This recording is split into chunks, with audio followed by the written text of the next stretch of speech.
Just a few announcements. Today is the first Saturday of the month, so just a reminder to ideally receive Holy Communion with the intention of making reparation to the Immaculate Heart of Our Lady for all the sacrileges being committed against her. And as you know, it's the first five Saturdays of five consecutive, or the first Saturdays of 5 consecutive months. And if you do this, you receive all kinds of special blessings and graces, also the assistance that you will receive at the time of your own death. So something to consider. A reminder also, we have our movie night tonight. We're watching the movie on the life of St. Vincent de Paul. The start time is 7 p.m. There's a Zoom link which you can access on our parish website. And because it's the first Saturday, so first and third Saturdays, we have faith sharing, which takes place at 10:30, I believe. And there is a Zoom link for that also, or a link that you can get through our parish website. And tomorrow we have the regular Bible study that takes place at 1:30. So if you're interested in any of these, please access them. I wanted to start by commenting on today's first reading from the first book of Kings. So King Solomon, he succeeds his father, King David, and God grants him this opportunity to ask for whatever he wants. And it's interesting what he asks for. So he acknowledges his inability to govern the people. He acknowledges his lack of experience. He's still fairly young. He refers to himself as only a child. He was older than a child, but he refers to himself as a little child. So we see his tremendous humility. And humility is the key to all the other virtues. It's the foundation for all the other virtues. So because of his humility, he doesn't trust in his own abilities, but he's asking God for his assistance. And basically he says, Lord, grant me understanding so that I may be able to guide your people well, to govern them well. Give me discernment to be able to discern between what is good and what is evil. In other words, to make the right decisions. And he's asking this not for himself. He's asking this because he cares about the people under his kingship, under his authority. So he's manifesting not just humility, but also charity. In other words, he wants to be at the service of his people. And so God blesses him and gives him this great wisdom, this great understanding, and he does become a very, very great ruler, so much so that other rulers around the world marveled at how magnificent his kingdom and how flourishing his kingdom was.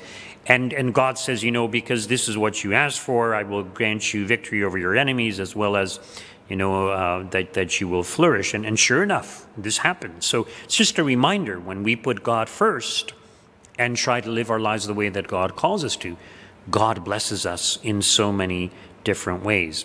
Now, it is true, unfortunately, that near the end, Solomon, even the great Solomon, the wise Solomon, becomes corrupted. You know, there's that saying that power corrupts. So for anyone in a position of authority, government leaders, civil leaders, right, a lot of them are very domineering and they just want more and more power for themselves, taking away the freedoms of people.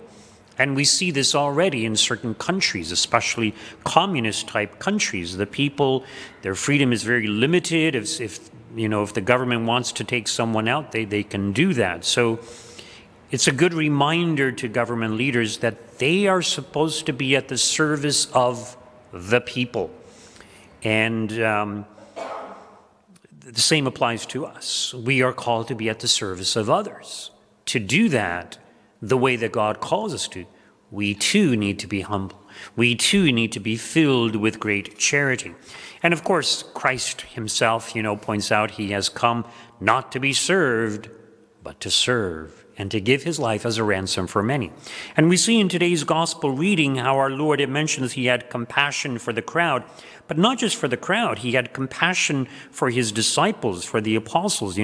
They just came back from their mission. They're relating what happens, but the people were coming and going. There was just no time. There was no leisure even to eat. And so he wants to take them away to a deserted place where they can be by themselves and where they can rest. So our Lord is manifesting his compassion, his concern for his apostles. He wants them to rest. So they go to this deserted place, but people see where they're going and they just rush over there. And so our Lord decides, okay, I'm going to have compassion on them too. And he says, they are like sheep without a shepherd. So he began to teach them many things. And of course, he taught them important things. Things pertaining to the spiritual life, things pertaining to the meaning of our existence, things pertaining to the realities that await us after death. And one of the greatest things that we can do, greatest acts of love, is to share the faith with others. And this is what our Lord was doing. So it's not just the apostles who were tired. He was tired. But nevertheless, he continued to be at the service of these people that were coming to him, even though they tried to go to a deserted, secluded place, hoping to get some rest. So we need to be inspired by the example of our Lord that, we need to exert ourselves sometimes to be at the service of others. We need to make sacrifices.